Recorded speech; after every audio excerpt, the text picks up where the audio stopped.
Postpartum mental health अर्थात् बच्चा जन्मिसकेपछि आमाको मानसिक स्वास्थ्य। बच्चा जन्मिसकेपछि आमाको शारीरिक मात्र होइन, मानसिक तथा भावनात्मक स्वास्थ्य पनि उत्तिकै महत्त्वपूर्ण हुन्छ र यो धेरै कारणले चाहिँ यसमा असर पर्न सक्छ।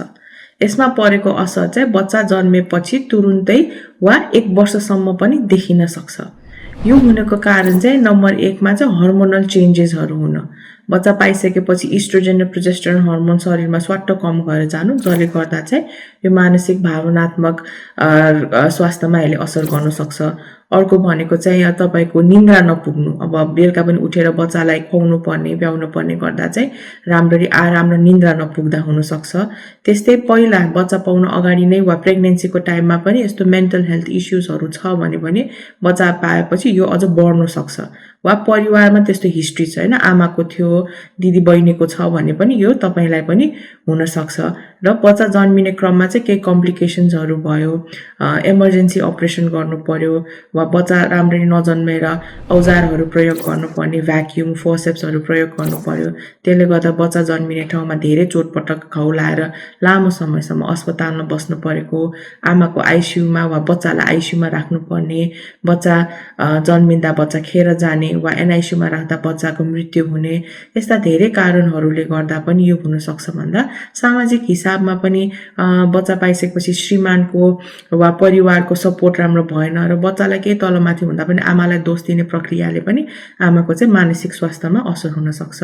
अब यसमा समावेश हुने भनेको पोस्टपार्टम ब्लुज, पोस्टपार्टम डिप्रेसन र पोस्टपार्टम साइकोसिस।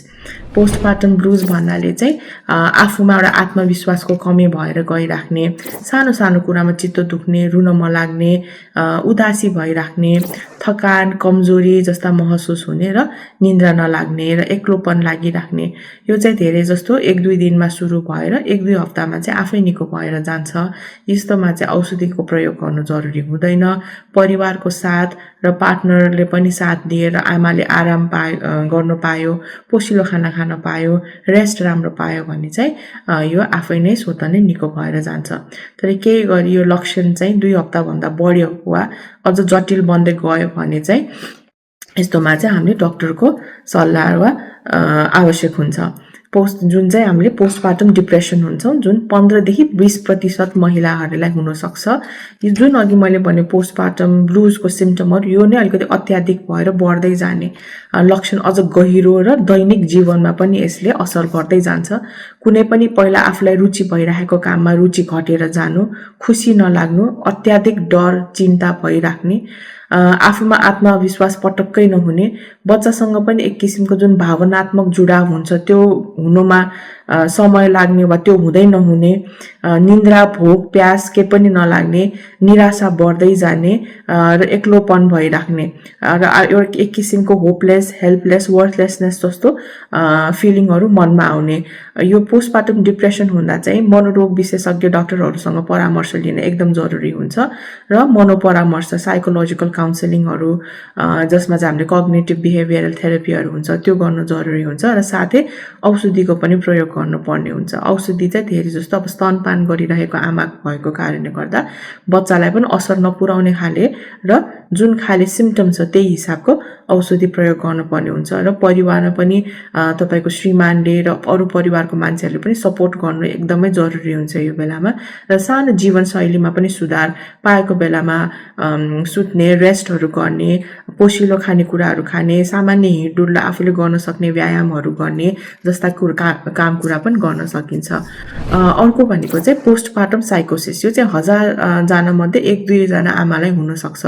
पोस्टपार्टम डिप्रेसन नै गम्भीर भएर जाने, यो चाहिँ एक किसिमको मेडिकल इमर्जेन्सी वा आपतकालीन नै भन्छौँ हामीले। यसमा चाहिँ एकदमै थकाइ लाग्दा पनि पटक्कै निन्द्रा नलाग्ने, असामान्य कुरा बोल्ने, असामान्य कुरा बोल्ने मात्र होइन कि भ्रम पनि हुने, कसैले नबोल्दा नसुन्दा कोही नहुँदा पनि देखेको जस्तो हुने, भ्रमको कुरा सुन्ने, भ्रम देखिनु, वास्तविकता र अवास्तविकताको बीचमा जुन सानो लाइन हुन्छ त्यो नै नदेखिनु कि अब वास्तविकता नबुझेर जाने र यसमा डर भनेको चाहिँ आमाले आफूलाई मात्र होइन बच्चालाई पनि हार्म गर्नु सक्छ आफू चाहिँ एउटा असफल आमा हो जस्तो लाग्ने र बच्चालाई मार्न पनि सक्ने र आफू पनि सुसाइडल थट्सहरू सुसाइडल आइडियाहरू आउने यस्तो अवस्थामा यस्तो शंका छ भने चाहिँ आमा र बच्चालाई एक्लै छोड्नु हुँदैन यस्तो किनकि आमालाई के भइरहेको वास्तविकता के नभइराखेको नै त्यो आभासै भइरहेको हुँदैन त्यही भएर यस्तो बेलामा चाहिँ परिवारले पनि आमा बच्चालाई एक्लो छोड्नु हुँदैन र तुरुन्तै अस्पतालमा लग्नु जरुरी हुन्छ अस्पतालमा भर्ना पनि गर्नुपर्ने अवस्था हुन सक्छ हैन र साइकियाट्रिस्टको चाहिँ तुरुन्तै यसमा मूल्याङ्कन गरेर के किसिमको